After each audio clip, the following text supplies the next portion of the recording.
Hello students, welcome to Ayurvedz. आज के lecture में देखते हैं मज्जा धातु के वृद्धि के लक्षण। So let's get started. सबसे पहले आचार्य सुश्रुत का श्लोक देखेंगे। मज्जा सर्वांग नेत्र गौरवम। यहाँ पे आचार्य सुश्रुत का कहना है कि जब मज्जा धातु की शरीर में वृद्धि हो जाती है तब पूरे शरीर में भारीपन महसूस होता है। उसी के साथ साथ आंखों में भी भारीपन या बोझिलपन अनुभव होता है। मतलब पूरे बॉडी में हैवीनेस और साथ ही साथ आंखों में भी हैवीनेस दिखाई देती है और फील होती है, ऐसा आचार्य का कहना है।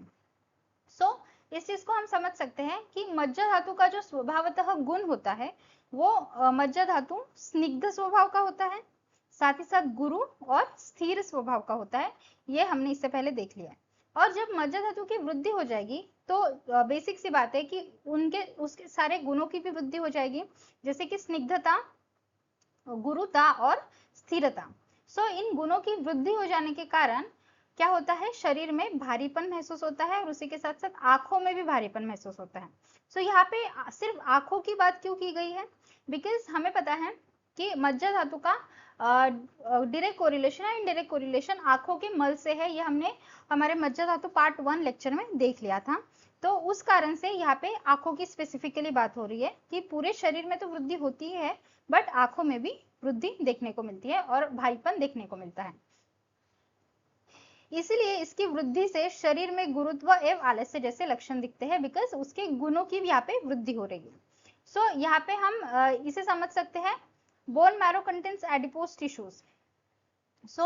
हमने इससे पहले उत्पत्ति के लेक्चर्स में देख लिया था और मेद धातु के लेक्चर में भी देख लिया था कि किस तरीके से मेद धातु और मज्जा धातु एक दूसरे से मिलते जुलते हैं, या फिर मेद धातु का ही एक फॉर्म होता है मज्जा धातु। मज्जा धातु में जो स्निग्धता प्रेजेंट होती है वो फैट सेल्स के कारण प्रेजेंट होती है, बिकॉज बोन मैरो में एडिपोज टिश्यूज और एडिपोज सेल्स प्रेजेंट होते हैं। और जो फैट बोन मैरो में प्रेजेंट होता है वो होते हैं दो टाइप्स के। उसमें सबसे पहले जो मेजरली बड़े लॉन्ग बोन्स पे देखने को मिलता है वो है येलो मैरो, और जो शॉर्ट बोन्स में देखने को मिलता है वो है रेड मैरो। ओके, ये जो येलो मैरो है, यहाँ पे हम स्पेसिफिकली इस येलो मैरो की बात कर रहे हैं, बिकॉज येलो मैरो में ही फैट सेल्स ज्यादा होते हैं, येलो मैरो में ही स्निग्धता ज्यादा होती है। और जब इस येलो मैरो की वृद्धि होती है तो उसमें हमें ये सारे लक्षण दिखाई देते हैं, क्योंकि येलो मैरो में क्या होता है, एडिपोज टिश्यूज और एडिपोज सेल्स प्रेजेंट होते हैं। और दूसरी चीज हम इससे भी समझ सकते हैं कि जो बोन मैरो होता है उसमें मेटाबॉलिक सिग्नलिंग मॉलिक्यूल्स भी होते हैं। मतलब क्या कि बोन मैरो में जो मेटाबॉलिक सिग्नलिंग मॉलिक्यूल्स है वो क्या करते हैं, बॉडी में मेटाबॉलिक फंक्शंस को कैरी ऑन करने में मदद करते हैं।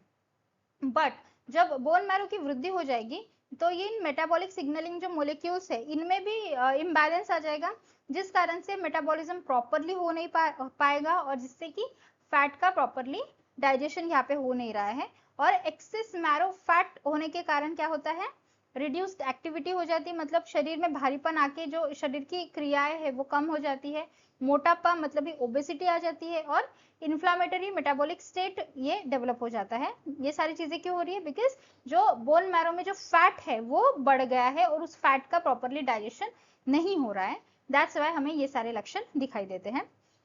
इस वजह से जब शरीर में मज्जा धातु बढ़ता है तो शरीर में भारीपन आता है और उसी के साथ साथ आंखों में भी भारीपन हमें देखने को मिलता है। नेक्स्ट देखते हैं आचार्य वाग्भट ने क्या कहा है मज्जा वृद्धि के लक्षण के बारे में। आचार्य वाग्भट का कहना है कि जब शरीर में मज्जा धातु की वृद्धि हो जाती है तब क्या लक्षण दिखते हैं। सबसे पहले नेत्रांग रक्त गौरव, मतलब आंखों में लालिमा या भारीपन आ जाता है। यहाँ पे भारीपन तो सेम ही बताया है आचार्य ने, एक अलग लक्षण बताया वो है आंखों में लालिमा भी आ जाता है, मतलब आंखों में रेडनेस आ जाती है।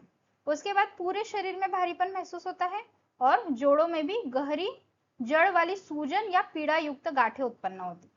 मतलब ही यहाँ पे उन्होंने अलग क्या बताया है वो ये है कि आंखों में लालिमा मतलब आंखों में रेडनेस आ जाती है, और जॉइंट्स में मतलब ही जोड़ों में सूजन आ जाती है, मतलब इन्फ्लामेटरी चेंजेस यहाँ पे देखने को मिलते हैं। ये किस कारण से होता है, तो यहाँ पे भी हम येलो मैरो की बात कर रहे हैं, येलो मैरो जिसमें फैट सेल्स प्रेजेंट होते हैं। तो जब एक्सेस मैरो फैट हो जाता है, बोन मैरो का फैट जब एक्सेस में हो जाता है तो क्या हो जाता है, ये कंट्रीब्यूट करता है इन्फ्लामेटरी साइटोकाइन रिलीज में। ठीक है, साइटोकाइन ये ऐसा सब्सटेंस है जो वो तब रिलीज होता है जब बॉडी में इन्फ्लामेशन प्रोड्यूस करना होता है उस समय। तो बोन मैरो में जो फैट होता है या फिर मैरो फैट के एक्सेस हो जाने से क्या होता है, इस साइटोकाइन का रिलीज ये बढ़ जाता है, इन्फ्लामेटरी साइटोकाइन का रिलीज बढ़ जाता है, जिस कारण से बॉडी में ये इन्फ्लामेशन जैसे कंडीशंस आ जाती हैं। उसी के साथ साथ अल्टर्ड बोन मेटाबॉलिज्म अल्टर्ड हो जाने के कारण आंखों में लालिमा ये सारे लक्षण दिखाई देते हैं। और जॉइंट डिजनरेशन यहाँ पे हो रही है बिकॉज मज्जा धातु बढ़ रहा है, बोन मैरो बढ़ गया है, जिस कारण से जॉइंट डिजनरेशन हो रहा है और वहां पे इन्फ्लामेशन जैसी कंडीशन हमें देखने को मिलती है। सो यहाँ पे हम क्लियरली इससे समझ सकते हैं कि जब मैरो फैट बढ़ जाता है या फिर मज्जा धातु बढ़ जाता है उस समय इन्फ्लामेटरी साइटोकाइन रिलीज होता है, बोन मेटाबॉलिज्म ये अल्टर्ड हो जाता है और जॉइंट डिजनरेशन हमें देखने को मिलता है। उसके बाद हम अष्टांग हृदय का श्लोक देखेंगे। अष्टांग हृदय में जो श्लोक आया है वो है मज्जा नेत्रांग गौरवम पर्वसु स्थूल मूलानी कुर्यात कृच्छान्य रूपी अरुषिच। इसका अर्थ ये है कि जब मज्जा धातु की वृद्धि हो रही है तब क्या हो रहा है, आंखों में और पूरे शरीर में भारीपन महसूस हो रहा है, ये तो लक्षण हमने देख ही लिया था। उसके साथ साथ जोड़ों में भी गहरी जड़ वाली दर्दयुक्त सूजन या गांठें उत्पन्न हुई। मतलब सेम लक्षण जो अष्टांग संग्रह में हमने देखा, यहाँ पे भी अष्टांग हृदय में भी सेम लक्षण मेंशन्ड है कि आंखों में और पूरे शरीर में भारीपन हो रहा है और उसी के साथ साथ जोड़ों में मतलब जॉइंट में इन्फ्लामेटरी चेंजेस देखने को मिल रही है। सो इस पूरे स्लाइड की समरी अगर हम देखें तो क्या हो रहा है, जब एक्सेस फैटी टिश्यू बढ़ जा रहे हैं, तो यहाँ पे एक्सेस फैटी टिश्यू से हम बात कर रहे हैं येलो बोन मैरो की और मज्जा धातु की। तो जब येलो बोन मैरो में एक्सेस फैटी टिश्यू बढ़ जा रहे हैं तो इन्फ्लामेटरी मैरो चेंजेस आ जाएंगे, इन्फ्लामेटरी मैरो चेंजेस आ रहे हैं, साइटोकाइन रिलीज हो रहा है जिस कारण से इन्फ्लामेशन हो रहा है, मेटाबॉलिक डिसऑर्डर्स हो रहे हैं जिस कारण से प्रॉपरली फैट डाइजेशन नहीं हो रहा है और पूरे शरीर में भारीपन और आंखों में भी भारीपन ये दिखाई देता है।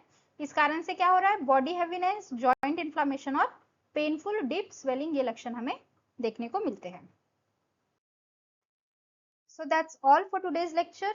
आई होप आपको आज का लेक्चर अच्छा लगा हो। अगर आपको लेक्चर अच्छा लगता है तो please do subscribe, like and share to my channel. Thank you for watching this video.